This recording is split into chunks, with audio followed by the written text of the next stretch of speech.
Get this and get it straight. Crime is a sucker's road, and those who travel it wind up in the gut of the prison of the grave. There's no other end, but they never learn. Wrigley's Spearmint Chewing Gum, the refreshing, delicious treat that gives you chewing enjoyment, presents for your listening enjoyment Raymond Chandler's most famous character in The Adventures of Philip Marlowe.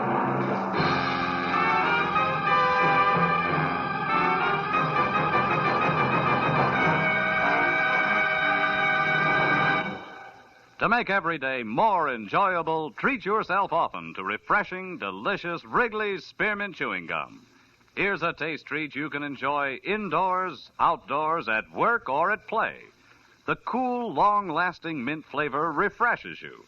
The smooth, steady chewing helps keep you fresh and alert. Adds enjoyment to whatever you're doing. Wrigley's Spearmint Chewing Gum. Healthful, refreshing, delicious. Now, with Gerald Moore starred as Philip Marlowe, the makers of Wrigley's Spearmint Chewing Gum are glad to bring you tonight's transcribed story, The Last Wish.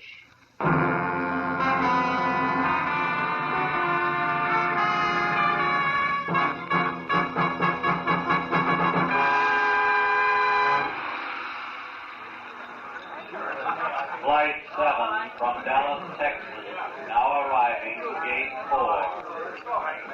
Flight 7 from Dallas. Here we are, sir. Just coffee. Still can't tell you want a running mate, huh? Pie, cake, sandwich. Hot or No, cold, honey, huh? just coffee, nothing else. Oh, wait a minute. Make it another coffee, will you? Sure. Oh, Lieutenant, Matthews, over here. Oh, hi, Phil. Hi. Sit down. I just ordered some coffee for you. Oh, that's wonderful, Marlowe. Now that the niceties are over, where is he? He's around, Matthews. Where around, Marlowe? Look, why all the hocus pocus? When you called, you told me to get over to the airport here in a hurry. You said you had him. I do. Also, I've got a story. Well, that can keep till we get to headquarters, Phil. No, it can't keep, Lieutenant. Flight It's... 77 for Listen. New York, now loading at gate 9. It can't keep any longer than that, Lieutenant. I don't follow you, Marlowe. A guy the law wants in a cozy cell in a plane going to New York. Where's the connection? That's the story, Lieutenant. We got 20 minutes before that plane takes off. Here, have your coffee. Anything else, sir? No. All right, Marlowe, let's have it. But make it I snappy. can't make it snappy, Matthews. It's not that kind of a story. Not parts of it, anyway. All right, Phil, do it your way. Well, it began early this evening, Lieutenant, about 5:30, when I got a call from a doctor in my neighborhood. A nice elderly guy named Sam Towman who once took a bullet out of my shoulder. Oh, I remember, yeah. Yeah, well, he wanted me to come over to his office right away, Matthews. He was excited. But not for himself. Excited for a patient, an old man who was dying. When I got to his place, the kind of old-fashioned doctor's office where the drab horsehair furniture sort of gets mixed up with the shiny new X-ray equipment, he met me at the front door. He's inside with my nurse, Phil, and he's going fast. You've got to be quick. Now, what did I tell you on the phone? Well, almost nothing, Doc, just that he's old. Yes, 70, Phil. Maybe more. Anyhow, his name's Schiller, Jacob Schiller. He's a good friend of mine from San Francisco, and he was on his way to Israel, to Tel Aviv. Oh. It was his life ambition. Sit down, Phil. Oh, thanks. He's not going to make it, Doc? Not a chance. It's his heart. He had an attack this afternoon. I can't even move him out of here. He's through. A little too soon. He wanted to go to the new country, is that it? Yes. A pioneer's measured by his spirit, not his years, he said. Anyhow, Phil, he came down here to see his son before he caught a plane tonight for New York and the first leg of the trip to Israel. And that's where you come in. I don't know where Jack Schiller is. Jack's his boy's name. Oh. But the old man would like to see him once more. It's his last wish. He knows he hasn't much time left. Uh-huh. Well, why me, Doc? Why not the police? Well, I didn't think... I mean, Phil, Well, Oh, you see, the kid doesn't sit too well with the law, huh? I'm afraid not. Excuse me. Sure. Dr. Towman, hello? Oh, yes, Mrs. Cawley. Yes. 1 every 3 hours, like it says on the bottle. Yes. Goodbye, Mrs. Cawley. Where was I, Phil? Jack Schiller and the law, the reason they don't get along. Oh, well, you see, Phil, Jack came down here to L.A. about 3 months ago, and as his father's old friend, he looked me up. So we had him over for dinner a couple of times. But pretty soon he started coming less and less. And when he did, it was a different Jack Schiller. Smart, flashy clothes, a new way of talking. You know, big shot kind of talking. Yeah, I know. The police are dumb and there's easy money to be made. That kind of talking. And he never would say what his business was, if he had any. But believe me, Marlowe, whatever it wasn't too much on the up and up. And there was some kind of a girl mixed in. There always is. What's Jack Schiller look like, Doc? Look like? Yeah. Oh, yes. Here, Phil. A picture we took of him when he first came to the house. A barbecue we were having. He's about 30 years old. Kind of good looking, huh? Maybe too good looking, Phil. Maybe that's the trouble. Anyhow, for Jacob's sake, Phil, for my old friend, do you think you can find him? Well, that depends, Doc. What else do you know? Like last address, friend's name, favorite bar. That's the kind of information that counts. I was afraid it would be like that. Phil, I never did know his address. Well, yeah, but, Doc, there's got to be someplace I can start. Oh. One thing, Phil. What? Twice or maybe 3 times I saw him going to a fancy apartment house on Wilshire Boulevard, the Sherry Towers. Sherry Towers, huh? I pass it late at night coming from the clinic. I didn't bother stopping to call him. Well, you know, Phil, if he wanted no part of me, I wanted no part of him. And I wouldn't care about him now either, but for Jacob. Jacob's been a good man, Phil. Always. Phil, you'll try? Yeah. Sure, Doc, I'll try. Doc Talman smiled his thanks without moving his lips, turned and shuffled toward a room behind him. When he opened the door, I caught a glimpse of a lot of cylinders and tubes and gadgets I didn't understand. And something I did understand a little. The almost peaceful face of an almost peaceful old man who was dying. I didn't try to see any more. There wasn't time to waste. I suddenly wanted to get started in a big hurry.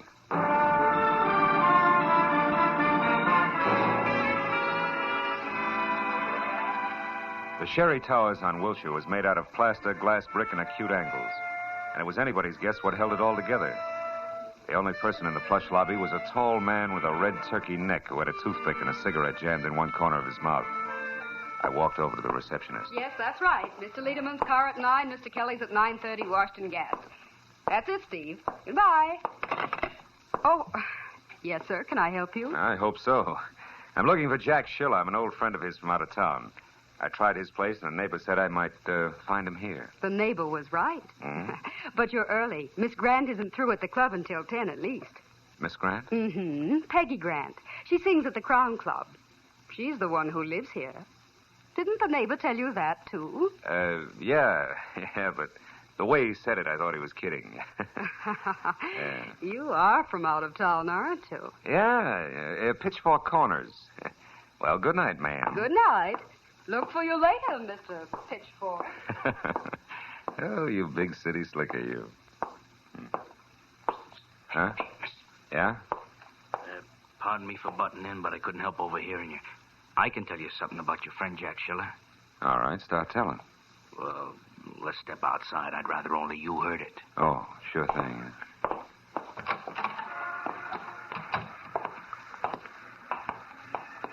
So you know Jack, do you? Yeah, a buddy of mine. That's why I think I ought to tell you. It's a bad night. For what? For old friends to bother him, Rube. He's busy. Oh!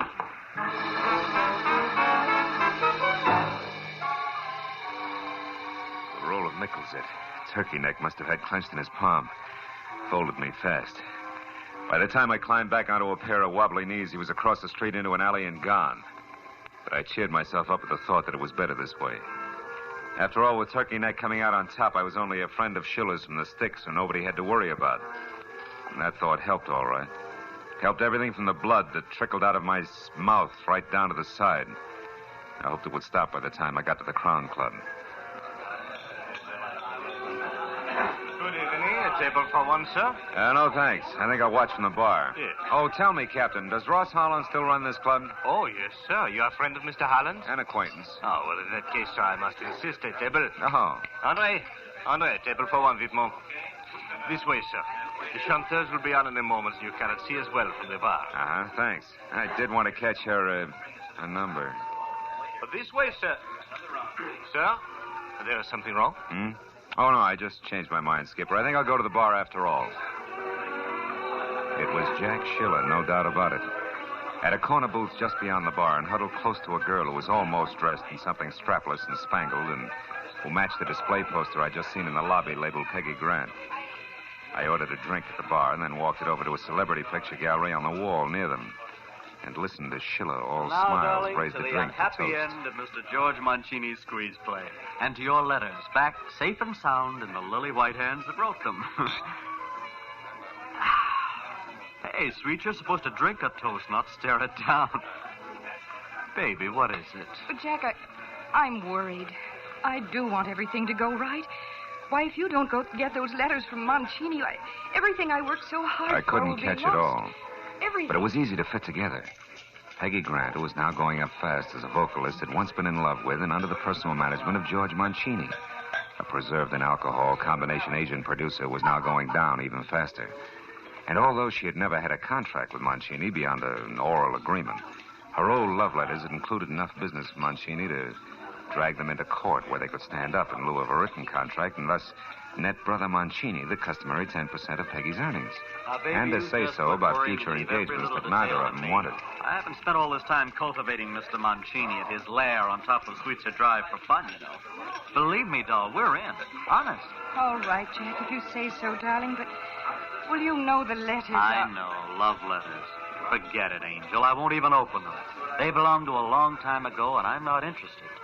Now, you go on out there and sing for your supper. I knew that That's once your Schiller own left the stuff. club, he was going to be busy. So as they started to tear themselves away from each other, I figured it was the right time for me to step in. What I didn't figure on was Ross Holland, the king of the Crown Club, standing at my elbow. Hello, Marlowe. Pretty picture, isn't it? Yeah, if you like ingenues with bags under their eyes. I wasn't talking about the one on the wall, Detective. I meant Peggy. You were staring, remember? I do. Your move, Holland. Now, take the chip off your shoulder, Phil. I don't mind if you stare. She gets paid for it. But you pay her. Sure. But also I pay the waiters, the doorman, and so on. That was all you were doing, wasn't it? I mean, staring, window shopping. I'd hate to think you were here on business. Oh, sensitive, aren't you? You know, Marlowe, I've piled up a lot of enemies raking in the blue chips. That figures. What are you getting at, Holland? A job I think you might fit. Oh? Let's try the office, if you can spare the time. Can you? Phil? Sure. I've got nothing but time. Ross. Let's go. As I trailed Holland out of the bar as far as an unmarked heavy oak door, I caught a glimpse of Jack Schiller picking up his hat and coat at the entrance. Operation Mancini was underway. I never get these keys straight, Marlowe. Round key on top, square one on the bottom. You'd think I'd remember that, huh? Yeah, the switch to a revolving door. Oh, well, I like my privacy. So do my boys. Now, go on in. Make yourself comfortable. I'll get a couple of drinks going. As I moved into the vault Holland called home, one thought alone stood out in my mind. Every second that mine host wasted was a second that old Jacob Schiller couldn't afford to lose. But finally, when I was just about ready to skip playing it close and take off, Holland came to the point. His proposition that I go to work for his enemies, play spy, and get paid for both parties. That I needed like a weekend in a leaky submarine. Well, that's it, Marlowe. Yes or no?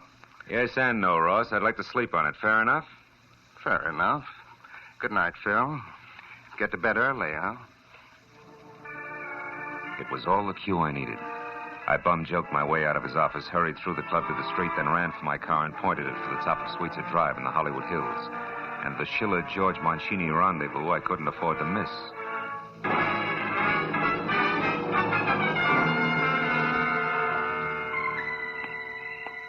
The place, which turned out to be bilious green walls under a shocking pink roof, stood out in that conservative neighborhood like a black panther in a snowbank. There was a car parked nearby, and the name on the owner's certificate wrapped around the steering wheel was Jack Schiller, which was no surprise. So when I knocked, I used the barrel of my .38. That was smart of me, but it would have been smarter if I'd pointed it the other way, behind me. Don't move an inch, mister. Oh, fine. And drop your gun right where you stand. Go on. Now turn around and answer up real fast. What do you want with George Mancini? Nothing. It's you, Hey, that blood all over you. What happened in there, Schiller? You didn't kill him for those lousy letters in that envelope under your arm, did you? Well, is that it? No, not quite, mister. He isn't dead. But what do you know about me? How come you know my name? Cops. Never mind. Just back off, mister. Fast. Open that door. Go on. Mancini's screaming must have disturbed the neighbors. Listen, Sheila, I'm working for Doc Tom, Skip and it. Stay shut or you'll wish you had. Now go on. Get in there with him, or I'll kill you.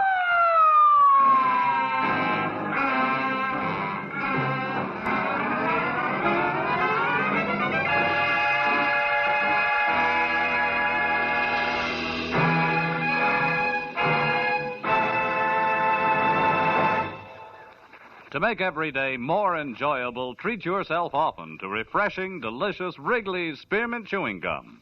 The lively, full-bodied, real mint flavor cools your mouth, moistens your throat, freshens your taste. And the chewing itself gives you a little lift, helps you keep going at your best. So for real chewing enjoyment that's refreshing and long-lasting, always keep Wrigley's Spearmint Chewing Gum handy. Healthful, delicious Wrigley's Spearmint Gum will make every day more enjoyable. Now with our star, Gerald Moore, the second act of Philip Marlowe and tonight's exciting story, The Last Wish.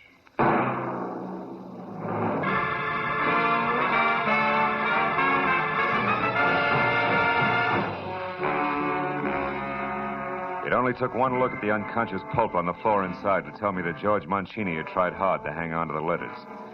Almost too hard. I rolled him over. He was as limp as a slice of raw bacon, but still alive. I just got his shirt collar loosened up when the door behind me opened again. Easy, bud. Now, Marlowe. Hello, Matthews.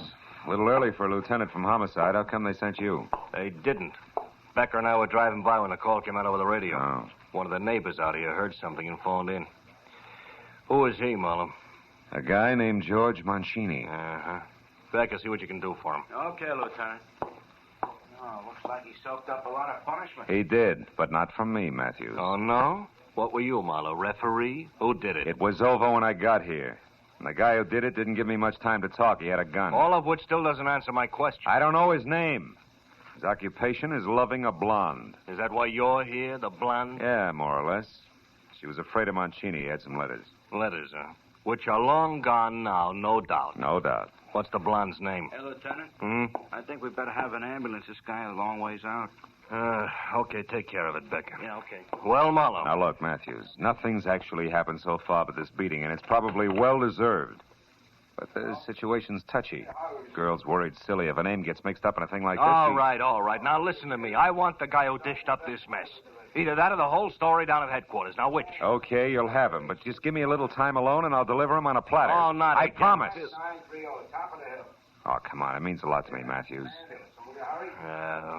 Okay, Marlowe. Just see this doesn't blow up in your kisser, and don't get lost, understand? Outside, after I found my gun, I climbed into my car and headed for Peggy Grant's lush apartment house again. When I got there, I parked away from the place and skirted the front entrance. I was sure that by now the pretty face at the switchboard would be well primed for a tip-off. I went along the side of the building toward the service entrance at the back. The glow of a match from the shadows in an alcove stopped me. It was the turkey neck, Jack Schiller's quick-fisted helpmate, lighting a cigarette. I eased my .38 out and moved toward him. When he finally heard me, he turned. Hey. But by then he was looking right down the muzzle of my gun. Easy, now, easy, chum. Still, Soul, it's a bad night for seeing old friends, chum. You got me nailed down, brother. You don't have to take my word for nothing. But listen, whatever your angle is, let it rest. Leave the kid alone for a while. Otherwise, you're due for nothing but trouble in large doses. You're kidding. Yeah, you bet I'm always kidding. You got more nerve than brains, Buster.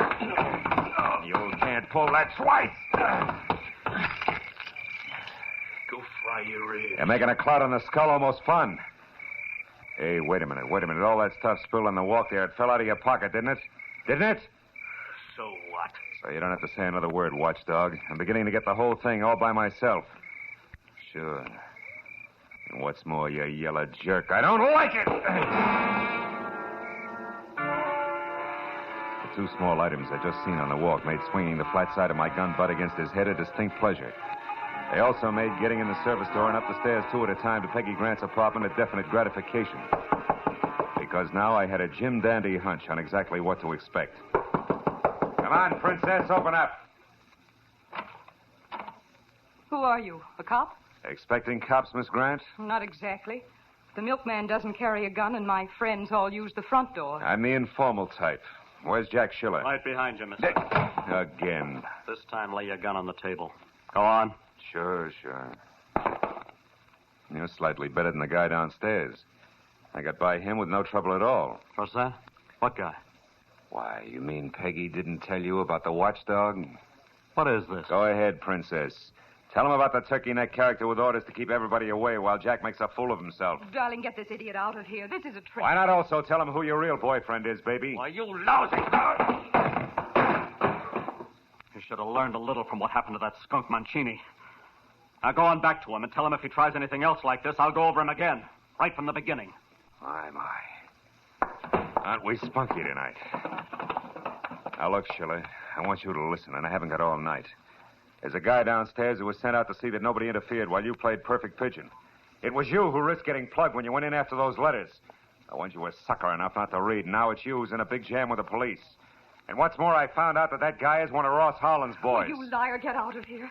Oh, Jack, make him go away, please. Wait a minute. What's Ross Harlan got to do with this? Nothing, Hal. Lay 10-1 those letters were written by Harlan, not Dreamboat here. And that they set him up for a squeeze and have nothing whatever to do with their dubious career as a singer. If you got any sense, Schiller, read one. Jack, you gave me your word. Oh, don't be a child, darling. Can't you see what he's trying to do to us? Just take one look at one signature, Jackson. If I'm wrong, you can split my other lip. No, Jack, don't. Get the letters, Peggy. At least I'm going to know who wrote them. All right. If that's the way you want it, Jack, that's the way it'll be. Jack, right on. Don't move, either one of you. Drop it, Jack. I mean it. Peggy, what are you doing? Drop that gun. Well, mister, you sure wrecked a lovely setup. Why, I don't know. But it won't do you any good. I'm leaving, and I'm taking these letters with me. And it's true what he said. Of course it's true, all of it. These letters were written by Ross Harlan back when Mancini was his partner, and they're loaded. With them, Mancini could cut himself in for half of every cent Ross had. And Ross couldn't trust anyone but me to get them back for him. Stay where you are. Don't feel too bad, Jackie boy. You have to live to learn. Maybe you won't be a dope all your life. Peggy, let her go. Oh, shut up. You were right, so you made your point. Now, whatever your reason was, get it out of here and leave me alone. No. I haven't been monkeying in your corny affairs just for laughs, Sonny. I was hired to find you by Doc Tolman. Doc Tolman? Oh, that nosy old goat. Why? Your father's in town. He's had a heart attack, a bad one. My father? Yeah. He wants to see you. I told Doc Tolman I'd bring you back, and that's what I'm going to do regardless. Now get going.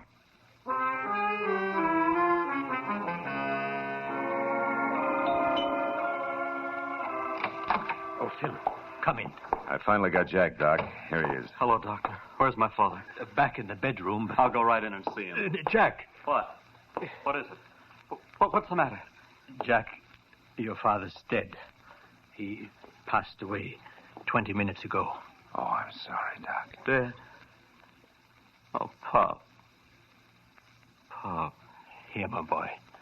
Sit down. 20 minutes. Just about the time it took to beat a chiseler out of a bunch of letters and argue with a cheap two-timing blonde. Try to get hold of yourself, my boy. We knew you'd have come if you could have. Your father's last thoughts were of you, son. He was very proud of you. Don't, Doc, please. I'll run along, Doc. I got a phone call to make. Oh, wait a minute, Marlowe. Huh? You can't leave thinking like you do. Not now with Pop dead. I don't know what happened to me these last few weeks. I can't understand how I got in so deep. She had me, I guess. I'd have done anything she asked. You're not the first guy that's happened to. I doubt that you'll be the last. Yeah, but I've got to square myself now. I've got to. And I want to start with the police. You really mean that? I never met anything more in my life. I'm not really a wise guy, honest. So what's this about the police? I'm in a jam, Dr. Tolman, a pretty bad one. Because you got too much nerve and too much energy. All you need is the right place to spend them.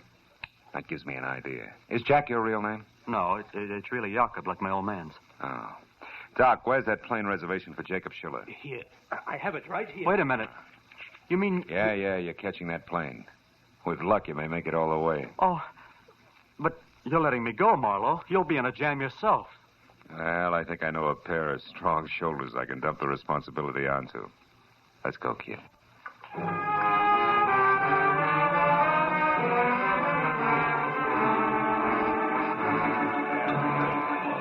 Flight 17 to New York, now loading at Gate 5. Flight 17. Well, that's the story to hear, Matthews. Now loading at Gate 5. Just whose shoulders did you have in mind in that responsibility business? You're wearing him, you lug. Yeah. Oh, give me that napkin, will you? Yeah, here. Hey, just tell me something else to make it all nice and tight. That turkey neck character, how did you know he worked for Ross Harlan? Oh, well, when I slugged him in back of Peggy Grant's apartment house, a lot of junk fell out of his pocket, including a pair of keys on a chain. One had a round head, the other one was square. Oh, duplicates of that set that opened Harlan's double-locked office, huh? Uh-huh. Tight enough, Lieutenant? Yeah, tight enough. Last call for Flight 17 to New York, now loading at Gate 5. They just called a New York flight, Phil. Yeah. Last call. Yeah. You know, I hear they're doing great things over there in Israel. Yeah? Building farms right out of the desert land, that kind of stuff. That's right. They can use all the help they can get, I understand. I was raised on a farm, did you know? Keeps you so busy you don't have time to get in trouble. Hey, Marlowe. Sit down. I'll buy you another cup of coffee. Thanks, Lieutenant. Thanks a lot.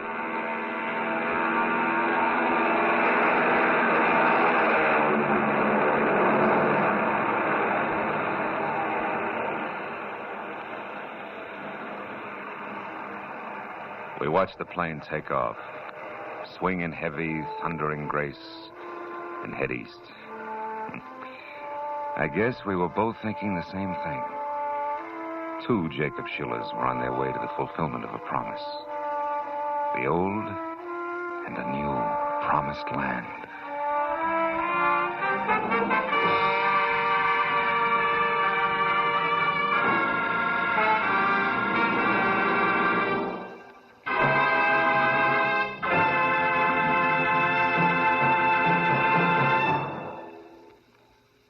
Remember, friends, to make every day more enjoyable, treat yourself often to refreshing, delicious Wrigley Spearmint Chewing Gum. There's lots of cooling, real mint flavor in every stick.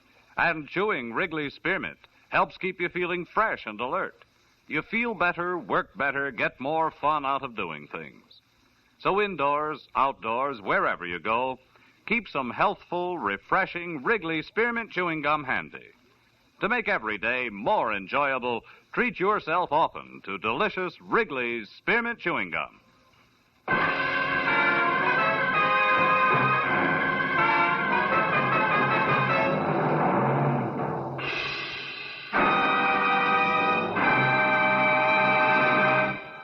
The Adventures of Philip Marlowe, presented by Wrigley's Spearmint Gum, bring you Raymond Chandler's most famous character and star, Gerald Moore. Philip Marlowe is produced and directed by Norman MacDonald and written for radio by Robert Mitchell and Gene Levitt. Featured in the transcribed cast were Jack Edwards, June Foray, Larry Dobkin, Harold Deerenforth, Jack Crucian, Lynn Allen, and Stan Waxman.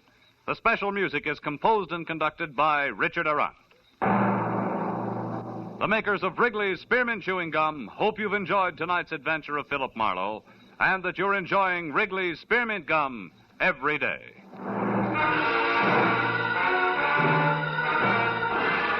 Next week, Philip Marlowe will be heard on Friday evening, so we invite you to be with us next week on Friday when Philip Marlowe says... This time I found an old friend in the morgue. Watched a man with a burned hand die in a quiet garden and listened to a pathetic killer give up. All because a little glass donkey came to town.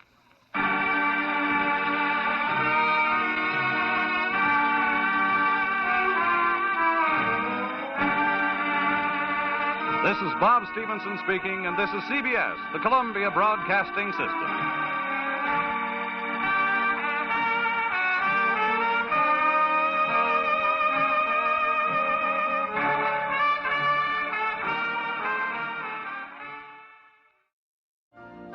You've been listening to the OTR Gold Network. Find more classic radio at otrgold.com.